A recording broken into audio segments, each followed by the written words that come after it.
Et salut à tous, on se retrouve pour un petit tuto concernant les restaurations de capacité de batterie et de nombre de cycles sur les iPhone XS, XR et SE 2020. C'est une petite dinguerie, une batterie, une cellule, en gros on met une nouvelle cellule sur l'ancien ABMS, le connecteur d'origine. Ultra important, il faut que ce soit d'origine pour qu'on puisse récupérer le nombre de cycles qu'on revienne à zéro avec une capacité de batterie à 100%, et ça pour une somme ultra dérisoire. Il faut savoir que si vous allez sur Utopia, une cellule de SE 2020 ça doit coûter 2,50 €, 3 €, pareil pour le XR, peut-être un peu plus pour le XS, mais on dépasse pas les 4 € pour une cellule. En termes de temps, ça ne demande pas énormément de temps. Au début, on peut mettre 15 minutes, mais on peut vite redescendre à 6-7 minutes de grand max. Pour cela, il faut quand même un peu de matos. Donc, il va nous falloir, déjà, premièrement, le téléphone. Donc ici, il est démonté. Une petite Dremel. Ça marche aussi avec la lime à main, mais c'est un peu plus long. Mais le petit Dremel, c'est très très bien. La pince coupante céramique aussi, pour éviter les contacts avec les différentes masses. Une plaque de travail, le Kianli macaron pour faire les soudures à point, parce qu'il y aura un peu de soudure à faire. Le programmateur pour remettre le nombre de cycles à zéro. Et notre activateur de batterie pour vérifier que tout est OK avant de la placer dans le téléphone. Et on commence tout de suite. Ici, nous avons un iPhone XR. Vous voyez, hein, voilà, coût de la cellule, on est sur du 3 € à peu près. On va retrouver avec notre cellule des adhésifs. Donc ça, c'est l'ancienne batterie, il va falloir retirer le BMS, ici présent. Notre nouvelle cellule, prête à l'emploi, ou presque. Et on va commencer par lui couper l'ancien BMS. Donc pour cela, on n'hésite pas, hein. C'est vraiment, on va venir couper à fleur du connecteur, comme ceci. Vraiment à fleur. Et on va venir, nous, ensuite avec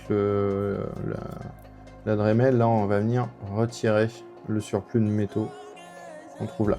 Donc après, chacun sa méthode, hein. Moi, j'utilise celle-là. Je sais pas si c'est la meilleure, mais en tout cas, elle est efficace.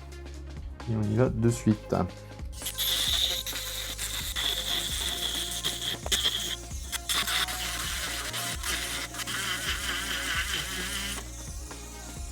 Voilà.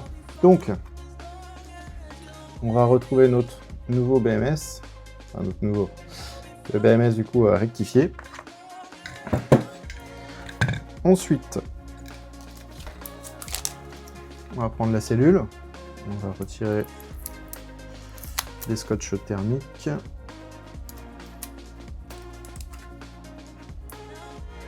Donc on fait extrêmement gaffe si on vient jouer là comme moi avec une pince métallique. Parce que si on vient toucher les deux, la batterie est foutue, quoi. Ensuite, petit tips au niveau de la coupure. Parce que là c'est ultra trop long. On peut prendre comme référence, normalement sur toutes les cellules comme ça, là, on va avoir une petite plaque en métal là qui dépasse un peu. On voit qu'ils font un rabout. Ce qu'il faut, c'est venir couper droit un peu au-dessus. Un peu au-dessus comme ça. Ça laisse une petite marge. Ça permet de plier sans que ce soit trop galère, enfin, que ça ressort derrière. Mais surtout que ça permet, s'il y a besoin de recouper un peu, si jamais on se foire. Ça peut arriver, on n'est pas à l'abri, surtout quand on débute. Donc faut pas hésiter, faut se laisser le maximum de chance. Et maintenant, on va attaquer la partie soudage, par point. Donc on met son BMS à l'envers. Pareil, quand on débute, on n'est pas trop à l'aise du sens. Faut pas hésiter à regarder comment c'est foutu sur l'origine, avant de retirer le surplus de métaux. Alors, ici, donc je vais bien venir caler ma cellule sur mon BMS. Voilà, comme ça c'est pas mal. Donc cette plaque là elle est cool, sauf qu'elle fonctionne que jusqu'à l'iPhone 12 inclus. À partir du 13 c'est un peu compliqué, même si sur la plaque ils indiquent 13. Vraiment c'est pas évident, parce que c'est pas soudé de la même façon sur les 13. Mais voilà, ça fait largement l'affaire, ça fait des années que je l'ai celle-là. Et donc, une partie sur la masse, une partie sur le métal.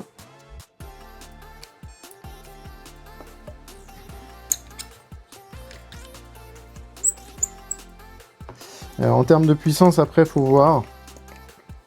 Ça dépend du matériel et ça dépend de l'état de la batterie du matériel aussi. Alors là.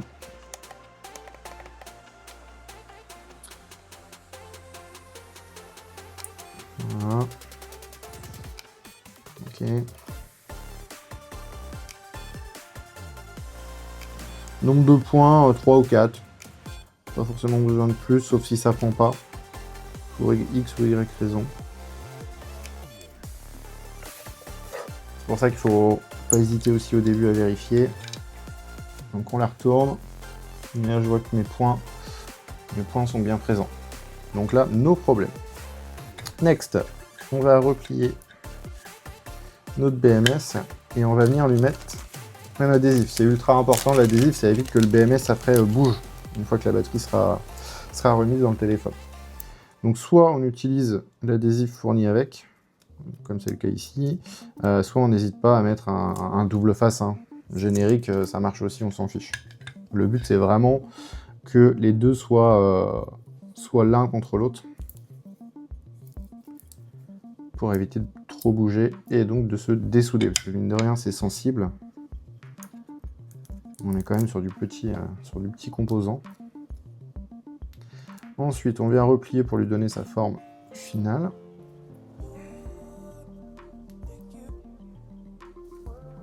Comme ceci.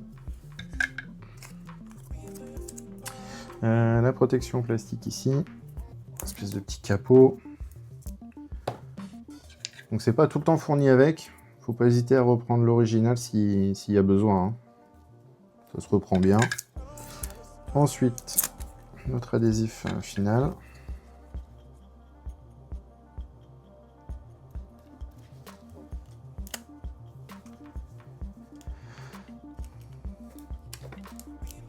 Ok.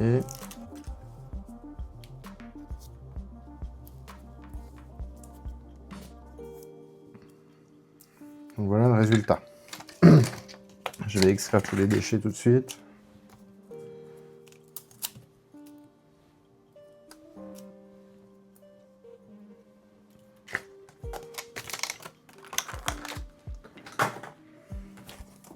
Voici. Donc tout ça, j'en ai plus besoin. Voilà. Tout ça, on retire. Et maintenant, on va passer à la partie activation. Alors, pour cela. Donc, je commence par brancher celui-ci. On va le mettre sur sa place, si monsieur veut bien. Et ensuite, je vais appuyer pour activer. Voilà. Là, j'ai les infos, 1200 cycles, 59% de charge, 23 degrés en température, 2,5 ampères en entrée. Donc, tranquillement, ça prend. Je vais attendre qu'il gagne quand même un peu de pourcentage, histoire d'être sûr qu'il n'y ait pas de problème au niveau de la cellule. Mais là, pas de souci, 59,7, ça passe. Je rappuie pour éteindre. On évite les courts jus, ce serait dommage. Je débranche et je vais passer maintenant au Kianli. Donc le but ici, là, de cette machine-là, pour rappel, c'est de remettre à 0 les composants. Donc je vais reprendre. On va prendre celui-là. Voilà. Donc là, j'ai mes infos. iPhone XR original. 2942 mAh. Ok. 80% de cycle et 1280... Pardon. Capacité 80%. À 1902 cycles de charge. Et je vais pouvoir remettre à 0 tout ça. Donc la capacité. Non, là c'est le cycle. Donc cycle, on arrive à 0, ça y est. Un peu faible, un peu fatigué.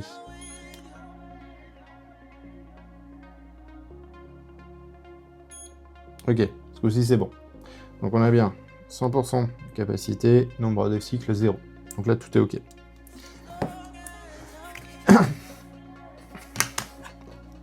Donc le plus gros était fait, bah maintenant il ne reste plus qu'à réassembler. Donc là je vais recaler ça pour que ça puisse être réassemblé, mais voilà. Par la suite, une fois que ça c'est fait, on remonte le téléphone et surtout ne pas oublier de passer aussi le téléphone, enfin restaurer le téléphone avec 3U Tools pour récupérer cette capacité de batterie.